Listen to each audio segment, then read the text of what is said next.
आज हम फार्माकोलॉजी का एक टॉपिक पढ़ेंगे, distribution of drug. Bio availability का गोल्डन रूल क्या है? मैक्सिमम बायो अवेलेबिलिटी होती है आईवी रूट के लिए और मिनिमम बायो अवेलेबिलिटी होती है ओरल रूट के लिए। आईवी रूट के लिए 100% बायो अवेलेबिलिटी होती है। जब हम कोई ड्रग ओरली लेते हैं जीआईटी से, जीआईटी में लेते हैं, क्या वह ड्रग, हम जो ड्रग लेते हैं 100%, क्या वो 100% ड्रग ब्लड में रीच होती है 100%? नहीं, ब्लड में 100% यह रीच नहीं होती। The movement of drug from GIT to blood circulation कहलाता है एब्जॉर्प्शन। जब हम 100 mg ड्रग लेते हैं जीआईटी में और वह 100 mg ब्लड जाता है ब्लड सर्कुलेशन में, पर ब्लड सर्कुलेशन में पहुंचता है 90 mg ड्रग, तो इस 90 mg ड्रग को कहा जाता है bioavailability. The amount of drug that reaches the circulation is known as bioavailability. GIT में हाँ तो हमने 100 mg ड्रग ली थी पर वह ब्लड सर्कुलेशन में 90 mg पहुंची है, इसे कहा जाता है बायो। 90 mg पहुंची है, इस 90 mg को ही कहा जाता है बायो अवेलेबिलिटी। अब हमने देखा 100 mg ड्रग हमने जीआईटी से ली थी पर वह ब्लड सर्कुलेशन में बस 90 mg पहुंची, 10 mg कहाँ गई? इस मिसिंग 10 mg को नॉन अवेलेबिलिटी कहा जाता है। यह 10 mg जीआईटी से ब्लड सर्कुलेशन में नहीं गई है, यह 10 mg डायरेक्टली एक्सक्रीट होती है जीआईटी से। यह 10 mg never reaches the blood, इस 10 mg को कहा जाता है नॉन अवेलेबिलिटी। अब हमने देखा जीआईटी में हमने 100 mg ड्रग ली थी, इस 100 mg ड्रग में से 100 mg ड्रग मूवमेंट करती है, जाती है ब्लड सर्कुलेशन में और ब्लड सर्कुलेशन में पहुंचने तक वह रह जाती है 90 mg। अब ब्लड सर्कुलेशन में 90 mg ड्रग है, यह 90 mg ड्रग ब्लड सर्कुलेशन से मूवमेंट करती है और जाती है लीवर के पास, पर लीवर के पास पहुंचने के बाद वह बच जाती है 80 mg। 80 mg, बस 80 mg में, अभी 80 mg ड्रग अभी लीवर में है, यह याद रखें। माइनर डिस्ट्रीब्यूशन क्या है? ड्रग का movement from blood circulation to liver, इसे कहा जाता है माइनर डिस्ट्रीब्यूशन। अब फिर से देखिए, जब हमने जीआईटी में 100 mg ड्रग ली थी, वह ब्लड सर्कुलेशन में 90 mg तक पहुंची थी। ब्लड सर्कुलेशन में 90 mg ड्रग है, अभी ब्लड सर्कुलेशन से लीवर में यह ड्रग मूवमेंट करती है, लीवर में पहुंचने तक वह 80 mg तक रह जाती है। ब्लड सर्कुलेशन से लीवर तक मूवमेंट करने के वक्त 10 mg ड्रग गायब हो जाती है। यह ड्रग कहाँ जाती है? यह ड्रग जाती है, डिपॉजिट हो जाती है लेस वेस्कुलर टिश्यू में, वह डिपॉजिट हो जाती है जहाँ ब्लड सप्लाई लो है। यह 10 mg ड्रग जो गायब हो चुकी है ब्लड सर्कुलेशन और लीवर के बीच के मूवमेंट के दौरान, यह डिपॉजिट हो जाती है in adipose tissue, superficial epidermis, bone and connective tissue. यह 10 mg drug never reaches the liver. Volume of distribution क्या है? The part of drug deposited in the tissue that does not reach liver और heart. Volume of distribution क्या है? It is a part of drug which get deposited into the tissue and never reach the heart and liver, इसे कहा जाता है volume of distribution. Major distribution क्या है? Major distribution किसे कहा जाता है? It is the movement of drug from liver to the heart.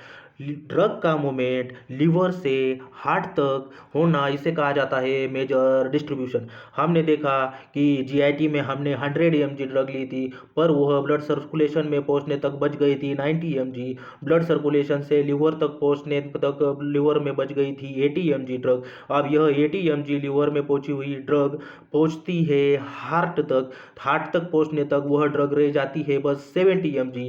यहाँ भी लिवर से हार्ट तक जाने के वक्त बीच में 10 mg ड्रग गायब हो रही है। अभी हमने देखा मेजर डिस्ट्रीब्यूशन यानी movement of drug from liver to the heart, इसे मेजर डिस्ट्रीब्यूशन कहा जाता है। अभी याद रखिए करंट स्टेटस क्या है? हार्ट में 70 mg ड्रग है। अब हमने देखा यह लीवर से हार्ट तक पहुंचने तक 10 mg ड्रग गायब हो गई है। यह 10 mg ड्रग कहाँ जाती है? यह 10 mg ड्रग इनएक्टिवेट करता है लीवर, और इनएक्टिवेट करने के बाद लीवर इसे एक्सक्रीट करता है बाय रीनल रूट और non renal root.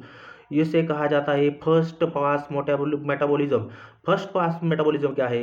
The part of drug inactivated in the liver before reaching the heart and body. Heart या बॉडी में लीवर से ड्रग रीच करने से पहले वह लीवर उनको इनएक्टिवेट करता है। इसे कहा जाता है first pass metabolism. First pass metabolism यानी the part of drug get inactivated before going in the heart and body from the liver. Liver में यह 10 mg ड्रग इनएक्टिवेट हो जाती है। इसे कहा जाता है फर्स्ट पास मेटाबॉलिज्म। यह 10 mg इनएक्टिवेट होने के बाद रीनल रूट से या नॉन रीनल रूट से बाहर हो जाती है, एक्सक्रीट आउट हो जाती है। अब फिर से देखो दोस्तों, हमने जीआईटी में ली थी 100 mg ड्रग। लीवर में पहुँच ब्लड सर्कुलेशन में यह 100 mg ड्रग पहुंची थी 90 mg। ब्लड जीआईटी में हमने 100 mg ड्रग ली थी, पर पर ब्लड सर्कुलेशन तक पहुंचने तक ब्लड सर्कुलेशन में बच गई थी 80 mg ड्रग, और ब्लड सर्कुलेशन से यह ड्रग लिवर तक जाती है। अब लिवर में पहुंचने तक वह बच जाती है 80 mg। अब लिवर से हार्ट तक पहुंचती है ड्रग, हार्ट तक पहुंचने तक यह ड्रग रह जाती है 70 mg। अब यह 70 mg ड्रग हार्ट क्या करता है? टारगेट ऑर्गन तक यह ड्रग को पहुंचाता है। फिर यह टारगेट ऑर्गन तक ड्रग पहुंचने के बाद अपने रिसेप्टर पे बाइंड होती है ड्रग और एक्शन दिखाती है। जब ड्रग हार्ट से पहुंचती है टारगेट ऑर्गन तक और यह ड्रग रिसेप्टर पे बाइंड होके अपना एक्शन दिखाती है, और एक्शन दिखाने के बाद यह ड्रग फिर से लौट जाती है लीवर के पास और इनएक्टिवेट होती है। इसे कहा जाता है second pass metabolism. First pass metabolism तो किसे कहा जाता है? ड्रग इनएक्टिवेटेड हो जाती है before showing the action. Second pass metabolism क्या है? Drug get inactivated after showing the action. अब बायो अवेलेबिलिटी क्या है? It is a part of drug. Bioavailability क्या है? यह ड्रग का वह पार्ट है वो जो ब्लड सर्कुलेशन तक पहुंचता है, उसे बोला जाता है बायो अवेलेबिलिटी। नॉन अवेलेबिलिटी क्या है? It is a part of drug which do not reach the blood circulation और डायरेक्टली एक्सक्रीट हो जाता है। इसे कहा जाता है नॉन अवेलेबिलिटी। रिव्यू करते हैं। माइनर डिस्ट्रीब्यूशन क्या है? ब्लड ड्रग का movement from blood to liver. Major distribution क्या है? Movement of drug from liver to heart. Volume of distribution क्या है? It is a part of drug which get deposited in the less vascular area. जहाँ पे low blood supply पे है वहाँ पर यह पार्ट ऑफ ड्रग डिपॉजिट हो जाता है, वह before reaching the liver and heart. इसे कहा जाता है वॉल्यूम ऑफ डिस्ट्रीब्यूशन। दोस्तों एक यह आप रिव्यू कर लेना। हम रिवाइव करते हैं। जीआईटी में 100 mg ब्लड 100 mg ड्रग हमने जीआईटी में ले ली है, पर ब्लड में पहुंचने तक वह बच जाती है 90 mg। इस 90 mg को कहा जाता है बायो अवेलेबिलिटी। और यह जो 10 mg जीआईटी से ब्लड में नहीं पहुंची, वह गायब हो चुकी है, वह एक्सक्रीट आउट हो चुकी है, उसे कहा जाता है नॉन अवेलेबिलिटी। ब्लड से लिवर में ड्रग का पहुंचना कहा जाता है माइनर डिस्ट्रीब्यूशन। लिवर से हार्ट तक पहुंचने को कहा जाता है मेजर डिस्ट्रीब्यूशन, और हार्ट से ड्रग पहुंच जाती है टारगेट ऑर्गन तक। लिवर से हार्ट में पहुंचने के बीच में 10 mg ड्रग लॉस हो जाती है या गायब हो जाती है। लिवर में 10 mg ड्रग इनएक्टिव हो जाती है बिफोर रीचिंग द हार्ट। इसे कहा जाता है फर्स्ट पास मेटाबॉलिज्म। और टारगेट ऑर्गन्स पे एक्शन दिखाने के बाद ड्रग वापस लिवर तक आती है और लिवर में आके इनएक्टिव होती है। इसे कहा जाता है सेकंड पास मेटाबॉलिज्म। अब हम जानेंगे वॉल्यूम ऑफ डिस्ट्रीब्यूशन के बारे में। पूरी तरह से डिटेल में वॉल्यूम ऑफ डिस्ट्रीब्यूशन के बारे में जानेंगे। वॉल्यूम ऑफ डिस्ट्रीब्यूशन का एक फॉर्मूला है या साइन है, capital V and small D. यह वॉल्यूम ऑफ डिस्ट्रीब्यूशन का फॉर्मूला है। वॉल्यूम ऑफ डिस्ट्रीब्यूशन मेजर करता है distribution of the drug between two destinations. ये टू डेस्टिनेशंस कौन से हैं? First destination is liver and heart and second destination is fat और मसल और टिश्यू। इन दोनों के डेस्टिनेशन में कितना डिस्ट्रीब्यूट हो जाता है ड्रग, इसे कहते हैं volume of distribution. There are two types of drug, low VD drugs and high VD drugs. Low VD drugs यानी क्या, मोर पार्ट ऑफ ड्रग जाता है लिवर एंड हार्ट में और माइनर सा पार्ट लेस पार्ट जाता है बॉडी टिश्यू में। लो वीडी ड्रग यानी लो पार्ट ऑफ ड्रग जाता है बॉडी टिश्यू में और मोर पार्ट जाता है लिवर एंड हार्ट में। हाई वीडी ड्रग्स यानी क्या, जिसका हाई पार्ट जाता है मोर पार्ट जाता है बॉडी टिश्यू में और लेस पार्ट जाता है लिवर एंड, और ड्रग का माइनर पार्ट या लेस पार्ट जाता है लिवर एंड हार्ट में। फिर से देखिए, लो वीडी ड्रग यानी ड्रग का लो पार्ट जाता है बॉडी टिश्यू में और मेजर पार्ट या मोर पार्ट ड्रग का जाता है लिवर एंड हार्ट में, इसे लो वीडी ड्रग्स कहा जाता है। और हाई वीडी ड्रग्स जिनको कहा जाता है जिनका मोर पार्ट ऑफ ड्रग जाता है बॉडी टिश्यू के पास और लेस पार्ट ऑफ ड्रग जाता है लिवर एंड हार्ट के पास। हाई वीडी ड्रग्स यानी ड्रग्स का मोर पार्ट जाता है बॉडी टिश्यू के पास और लो लेस पार्ट ड्रग का जाता है ब्लड सर्कुलेशन में। हाई वीडी ड्रग में ज़्यादा ड्रग का पार्ट जा रहा है टिश्यू में, इसलिए साइड इफ़ेक्ट्स ज़्यादा हो रहे होते हैं। और हाई वीडी ड्रग में जो ड्रग का पार्ट है लेस पार्ट जाता है ब्लड सर्कुलेशन में, इसलिए उसको थेराप्यूटिक इफेक्ट कम आते हैं। देखो, हाई वीडी ड्रग में क्या होता है, हाई वीडी ड्रग में ड्रग का मोर पार्ट जाता है बॉडी टिश्यू में और बॉडी टिश्यू में ज़्यादा पार्ट जाने के कारण ब्लड सर्कुलेशन में कम पार्ट जाता है ड्रग का, और कम पार्ट सर्कुलेशन में जाने के कारण थेराप्यूटिक इफेक्ट लेस आते हैं, कम आते हैं और साइड इफेक्ट ज़्यादा आते हैं। अब देखो, लो वीडी ड्रग्स क्या है। लो वीडी ड्रग्स वह है जिसका लेस पार्ट जाता है बॉडी टिश्यू में और मोर पार्ट जाता है ब्लड सर्कुलेशन में। अब लो वीडी ड्रग्स का मोर पार्ट जा रहा है सर्कुलेशन में, इसलिए थेराप्यूटिक इफेक्ट ज़्यादा आते हैं। और यह इन ड्रग का लेस पार्ट जाता है बॉडी टिश्यू में। लो वीडी ड्रग का लेस पार्ट जाता है बॉडी टिश्यू के पास, इसलिए साइड इफ़ेक्ट्स कम आते हैं। इसलिए लो वीडी ड्रग्स के एडवांटेजेस ज़्यादा होते हैं और हाई वीडी ड्रग के डिसएडवांटेजेस ज़्यादा होते हैं। हाई वीडी ड्रग्स कि यह इनको बोला जाता है रिस्की ड्रग्स, क्योंकि इनके साइड इफ़ेक्ट्स ज़्यादा आ रहे हैं और थेराप्यूटिक इफेक्ट कम आ रहा है। लो वीडी ड्रग इनको सेफ ड्रग बोला जाता है, क्योंकि इनके थेराप्यूटिक इफेक्ट ज़्यादा आ रहे हैं और साइड इफ़ेक्ट्स कम आ रहे हैं। अब देखते हैं लो वीडी ड्रग और हाई वीडी ड्रग प्रेगनेंसी में इनका इफेक्ट क्या होता है। हमने देखा लो वीडी ड्रग में क्या होता है। लो वीडी ड्रग में ड्रग का लेस पार्ट जाता है बॉडी टिश्यू में और मोर पार्ट जाता है ब्लड सर्कुलेशन में। ज़्यादा पार्ट ड्रग का ब्लड सर्कुलेशन में जाने के कारण इसके थेराप्यूटिक इफेक्ट ज़्यादा आते हैं और साइड इफेक्ट बिल्कुल ही कम आते हैं।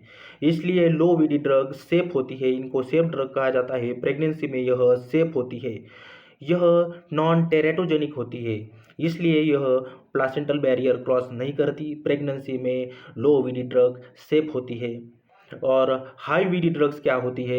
हाई वीडी ड्रग्स का मोर पार्ट जाता है बॉडी टिश्यू के पास और लेस पार्ट जाता है ब्लड सर्कुलेशन में। लेस पार्ट ब्लड सर्कुलेशन में जाने के कारण इसके थेराप्यूटिक इफेक्ट कम आते हैं और हाई पार्ट बॉडी टिश्यू में जाने के कारण इनके साइड इफेक्ट ज़्यादा आते हैं। इसलिए यह रिस्की ड्रग होती है और यह टेरेटोजेनिक होती है, क्रॉस कर सकती है प्लासेंटल बैरियर।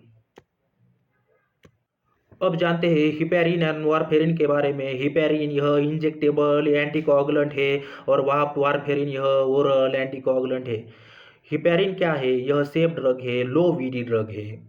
लो वीडी ड्रग होने के कारण यह क्रॉस नहीं करती प्लासेंटल बैरियर को और इसलिए यह यूज़फुल होती है प्रेगनेंसी में।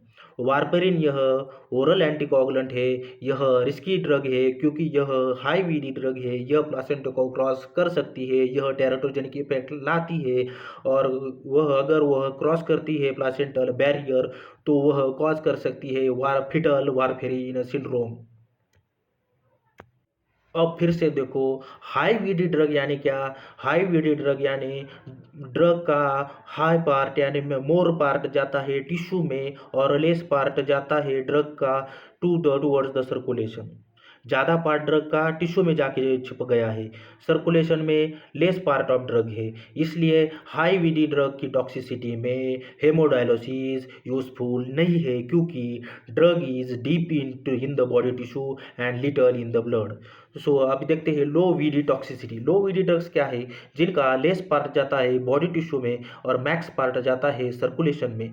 ड्रग का मैक्स पार्ट जा रहा है सर्कुलेशन में, टॉक्सिसिटी होने के बाद सर्कुलेशन में तो ड्रग का मैक्सिमम पार्ट है, वो हेमोडायलिसिस से निकाला जा सकता है। So hemodialysis is very useful in low VD toxicity. अब हाई वीडी ड्रग्स कौन से होते हैं? इसका एक निमोनिक है avoid BC. A for amphetamine, B for verapamil verapamil, यह कैल्शियम चैनल ब्रोकर है, एंटी एराथमिक ड्रग है। ओ फॉर ओपोइड्स, ओपोइड्स में आते हैं मॉर्फिन। आई फॉर इमिप्रामिन, ये इमिप्रामिन यह ट्राइसाइक्लिक एंटी डिप्रेसेंट है। यह सेकंड ड्रग ऑफ चॉइस है इन द नॉक्चुर्नल एन्यूरिसिस या bed waiting. D for digoxin, digoxin को ही डिजेटलिस कहा जाता है, कार्डियक ग्लाइकोसाइड कहा जाता है। यह कंजेस्टिव हार्ट फेलियर में दी जाती है। बी फॉर बेंजोडाइजापिन्स और सी फॉर क्लोरोक्विन एंड वारफेरिन। सो यह सात ड्रग है हाई वीडी ड्रग्स। अब जानते हैं इमिप्रामिन ड्रग के बारे में। इमिप्रामिन हमने जैसे कहा देखा कि यह ट्राइसाइक्लिक एंटी डिप्रेसेंट है, यह डिप्रेशन को ठीक करने में काम आती है। यह सेकंड ड्रग ऑफ चॉइस है इन द नॉक्चर्नल एन्यूरेसिस या बेड वेटिंग। ये ड्रग तो सेकंड ड्रग ऑफ चॉइस है, तो फर्स्ट कौन सी है? First drug of choice in the nocturnal enuresis या बेड वेटिंग है डेस्मोप्रेसिन। और डेस्मोप्रेसिन का रूट होता है नेजल, या नेजल स्प्रे से स्प्रे किया जाता है बच्चों में सोने के पहले। यह डेस्मोप्रेसिन क्या करता है?